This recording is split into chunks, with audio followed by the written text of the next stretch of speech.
Yes, I know you're not looking to game at 8K, and no, the 3080 doesn't claim to be able to handle it. That's reserved for the 3090. But since I've got the 3080 and it thinks that my screen is 8K, I thought it would be interesting to test gaming at this resolution, which, one day, far, far into the future, might become the norm. 8K is the thing that nobody asked for and that nobody has. It's like trying to power 4 4K screens, or 9 1440p ones, or 16 1080p screens. Ridiculous. My opinion before this video was that the world isn't ready for it, and that there's no content nor hardware that can really do justice to it. And this video hasn't changed my mind. In fact, it's only elaborated on how gargantuan a task 8K gaming actually is. 8K in 2020 is a bit like 4K was 8 years ago. And with 4K still considered a luxury resolution, I'm going to say with a great degree of certainty that 8K gaming isn't going to become the norm anytime soon. Nor should it, because 4K with high settings is almost always the better option. Still, if any card's got a chance at 8K, it's the Geforce 3080. It's the fastest card in the world right now, but at such high resolutions, speed isn't everything. RAM also becomes important. With its 10GB of fast VRAM, the 3080 is hardly starved for this stuff, but other older cards have had more. The 1080 and 2080 Ti's had 11, and the Radeon 7 had 16. But the 3080's faster than those cards by a considerable margin. So until the 3090 is released, with a stonking great 24GB of the stuff, I'll consider the 3080 as our best hope of 8K gaming. Let's dance. In this video I will be focusing on more taxing titles, because we know already that it can run the likes of Counter-Strike and Solitaire at 8K. I started with Arma 3. Not exactly the newest or most demanding title, but probably the one that benefits most from a high resolution, since its worlds are so vast and littered with distant scenery and snipers 500 meters away pretending to be tufts of grass. I admit, I'm not on an 8K monitor. Because of that, 8K to me looks like 4K but with really nice smooth anti-aliasing. And I really appreciated this on the edges of vehicles and stuff. They looked immaculate, without a hint of aliasing in sight. It makes you realise the compromises that anti-aliasing makes, and how it can't compare with the real deal. And with 8K giving each pixel multiple samples, stuff shimmered less as it moved. But onto the performance. At maximum settings, at 8K, it ran at 35 to 45 FPS on the first campaign mission. That didn't feel as smooth as 60 would have done, but it's enough for this kind of game, and if you want more, there are plenty of options for you to dial back until you're happy. I didn't bother. I went through most of this mission without the frame rate being an issue, though spotted a few moments where it dipped below 30. Arma 3 is one title that can be run at 8K in 2020, even if we still can't fully max it out smoothly. Assassin's Creed Odyssey up next. The game was totally unplayable at ultra high settings, even with anti-aliasing set to low. I had to lower the settings to just high for it to become playable, and even then it danced around the 30 FPS mark, and with regular dips in performance, presumably from when it needed to load in more data. It would be interesting to see if this is a sign that 10GB of VRAM isn't enough at this resolution, but I only encountered this frequent stuttering on this one particular title. Here you can see the game didn't quite achieve a 30 FPS average, but when I reran the same test without Shadowplay recording, it improved by about 10%ish, pushing it above the cutoff. For the rest of this video I'll only discuss the results when Shadowplay was recording, but be aware that you could probably get slightly better performance in them with Shadowplay turned off. Can it run Crysis? No, sorry. I couldn't even get the game to load. I'm really looking forward to the remaster of this title because I swear the original gets harder to load every time I try. It used to be a simple case of downloading a 64-bit folder and you were done, but now the game, which I've bought on Steam, proudly tells me I'm not allowed to play the game because I'm a pirate. And to bypass this, I ironically have to become one by cracking the game to bypass the anti-piracy measures. I then tried downloading dated frameworks, then to disable all of the Windows security features so that the game's invasive DRM measures weren't detected as a virus, only to still be told that I've played the game too many times, so I'm not allowed to anymore. Screw it, I'll just wait for the remaster instead. I did play Crysis 3 though, and its very high preset with SMAA, I was getting 30 FPS-ish. It wasn't as smooth as I'd have liked from a shooter. It felt filmic, like it was closer to 25, despite what it said on screen. But what a beautiful game it is. Even after all these years, it has an artistic quality to its visuals that makes me want to take screenshot after screenshot. Here the game is at 8K.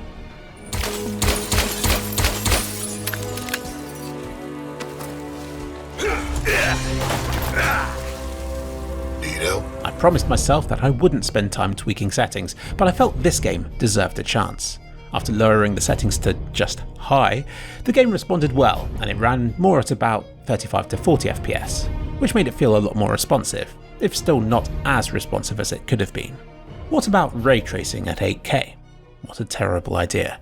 I didn't even go there because I could imagine it tanking my performance so much that I would be unable to revert it back again. What I did try though was ray tracing at a lower resolution than to use DLSS to reach 8K. I first tried Control at 4K, DLSS upscaled to 8K. It was cinematic and surreal, but miles from being anything that could remotely be considered playable. Even at 1440p upscaled to 8K, the game still chugged along at about 10 FPS or so, which is weird because at 1440p upscaled to just 4K, it's a beautiful 60 FPS. I imagine this must be down to the 10GB of VRAM not being enough for whatever it's trying to do. It wasn't until I dropped the resolution to just 720p that the frame rate became playable, but even then we're only talking about 30 FPS or so. Control with ray tracing is not a viable 8K experience on the 3080. There is talk of a 9x DLSS mode, which would render the game at 1440p then upscale to 8K, effectively making 9 pixels out of 1. This certainly sounds like a sensible approach to the problem of 8K ray tracing, so I'd like to try Control again once it supports this mode. While 9x DLSS doesn't exist yet, Death Stranding apparently doesn't need it. The game ran at a wonderful 50 to 60 FPS at 8K using DLSS performance mode, which is effectively rendering at 4K and then upscaling. As you'd imagine, it looked great. This game's engine is so well designed. I even pushed it further, trying DLSS quality mode. This ran more at around 30 FPS. It was still playable enough for me to engage in fights and to win them, but I'd personally rather play at performance mode because it does feel more fluid. And this is with just 4x DLSS scaling. I imagine the upcoming 9x mode would run even better. Being able to play the most recent title I own at 8K smoothly was a welcome surprise, and probably the high point of my 8K testing, even if it was technically just 4K with upscaling. I tell a lie, I do have a title newer than Death Stranding, and that's Teardown, which isn't even out yet. So here I am, playing on a game that isn't released, running on a graphics card that isn't out yet. At 8K, the game ran at about 20 frames a second. Bear in mind the game's doing ray tracing. 8K ray tracing in double figures without any upscaling trickery. It wasn't exactly playable. At 75% resolution scaling, it reached the 30s, but it was only when I dropped to a 4K resolution that the game achieved 50 to 60 FPS at all times, which felt totally pleasant and smooth. This game looks pretty decent even on its low detail setting. So I tried that at 8K and it ran in the high 20s, low 30s. While it wasn't fun at this sort of frame rate, it could still be argued that it's playable.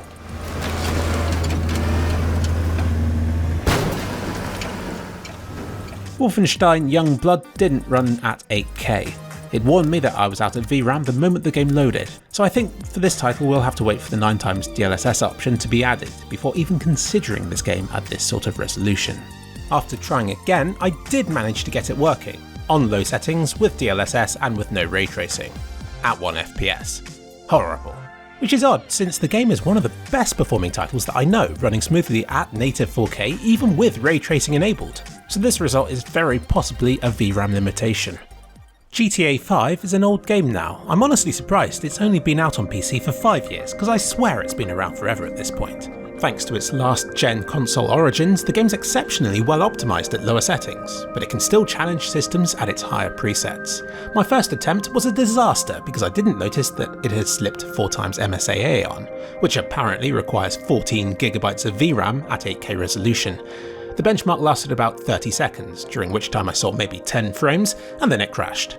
I'll just state the obvious here, never use MSAA in new titles. It tanks performance far more than it used to in older games. And certainly never bother with it when at 8K. When every pixel is so insignificant, I believe you still need some sort of anti-aliasing, but cheap post-processing solutions like FXAA should be enough. With MSAA now disabled, but everything else still on max settings, the benchmark didn't crash. It ran in the low 20s, which isn't a nice frame rate, it's hardly smooth, but it's a long way from being a slideshow either. There was also the occasional stutter where I assumed the VRAM couldn't quite keep up with the streaming. So it was far from being a perfect experience, but it worked, and I wouldn't be surprised if, within a year or so, we could have high-end graphics cards capable of maxing GTA 5 out at 8K 30 FPS. Just be sure to disable MSAA. I tried again at only high everything plus extended view distance, and it yielded an extremely playable 30 to 50 FPS, running particularly well when in the city. The only place it dropped below 30 was at the waterfall bed, and even then it was only for a brief second or so. GTA 5 is definitely playable at 8K high settings. Red Dead Redemption 2 uses the same engine as GTA 5 but heavily updated and improved. As one of the few titles without ray tracing to challenge the Geforce 3080 at 4K, I took some precautions by dropping the game to medium quality before even attempting 8K. The game still threw shade at me by immediately crashing and then by asking that I checked my PC met the game's minimum requirements. I loaded it up again with the intention of dropping the settings further, but accidentally loaded my latest save with the game still set to a medium preset. And to my surprise, the game didn't crash. It ran between 20 and 25 FPS, but there was severe pop-in. Mountains and houses would pop into high detail a few seconds after becoming visible. Sometimes I was able to see through the sides of mountains, and I'm sure the grass is supposed to look better than this. And I think the dog slid across the floor at one point. In short, the Geforce 3080 could load this game at medium settings at 8K, but I wouldn't want to play like this. Far better to instead play at 4K high settings, even on an 8K monitor. Shadow of War isn't a title you see benchmarked much anymore. It looked gorgeous when it came out, but looks decidedly dated and primitive by today's standards, which shows just how far we've come in the last 3 years since it came out in 2017. Back then, I remember playing it at 4K on a Geforce 1080, which handled it similarly to how the 3080 does at 8K. This is the sort of game that's best run with dynamic resolution scaling enabled. I predict on a Geforce 3080 that with this option on, it would run somewhere between 4 and 6K most of the time. But I didn't use this feature for benchmarking the game, because that's cheating. I instead tried 8K ultra settings, which used up way too much VRAM, and the game lagged about in the 20s throughout the whole benchmark. Dropping the resolution scaling to 69% made it more like 30 to 40, which is probably playable. Dropping the game to just very high settings reduced the VRAM usage considerably, but at full 8K the benchmark still ran below 30 FPS. In conclusion, I don't think it's the 10GB of VRAM that's limiting the Geforce 3080 in Shadow of War. There simply isn't the GPU power to handle this game at 8K just yet. Maybe if you play the game at low settings. But then 8K would only highlight how ugly that is, so why bother? And last, I tried Kingdom Come Deliverance, a game famous for murdering PCs. At 8K high settings, it ran in the 20s. It felt a bit jerky, but was better than being a slideshow. Dropping the game's quality preset to low settings yielded quite a solid 30 FPS average. Mouse movements felt more responsive, but you still wouldn't want to play like this, would you? In conclusion, 8K is vicious, even at lower settings and in older titles. The mere fact it's trying to handle this sort of resolution takes its toll on the poor Geforce 3080. You're probably able to get playable performance at 8K in most of these titles if you're willing to compromise on the detail settings enough, but at that point, why not just compromise on the resolution a bit instead? I've seen people complaining that 10GB of VRAM isn't enough for 4K, which I haven't seen because it seems to handle everything I chucked at it just fine on that tiny little resolution. Next, you'll probably ask, well, what about tomorrow's titles? To which I will confess that I don't know. I don't think anybody does. I prefer the idea that a faster card and more VRAM will put you in better stead for the future, of which the 3080 is certainly more ready for than most cards. But nothing you buy today can guarantee good performance in future titles. Ultimately, you should be buying a card for what it can do now, and whether it fulfills your current requirements. And on that note, I can say quite confidently that the 3080 cannot do 8K. Not acceptably, nor consistently. At that resolution, its 10GB of VRAM most likely was not enough. It made my results inconsistently slow, whereas with 20GB they might have just been consistently slow. I suspect 8K pushes every bit of this graphics card equally hard. It's just because the VRAM utilization is visible that it's that bit that's easiest to blame. The truth is, 8K is the real problem here. I could have told you that even before testing what I have in this video. If you want high image quality, then 4K is still the resolution to aim for. It is not a low resolution. It will look great, even if you're the sort of person to press your nose up against your monitor and to study its pixels. And at least with 4K, you've got the option of having higher refresh rates and so on. With 8K, I feel you sacrifice everything else simply to say that you've got 8K. And then you're left with hardly any decent 8K content to play on it anyway. And this is where the 3090 comes in.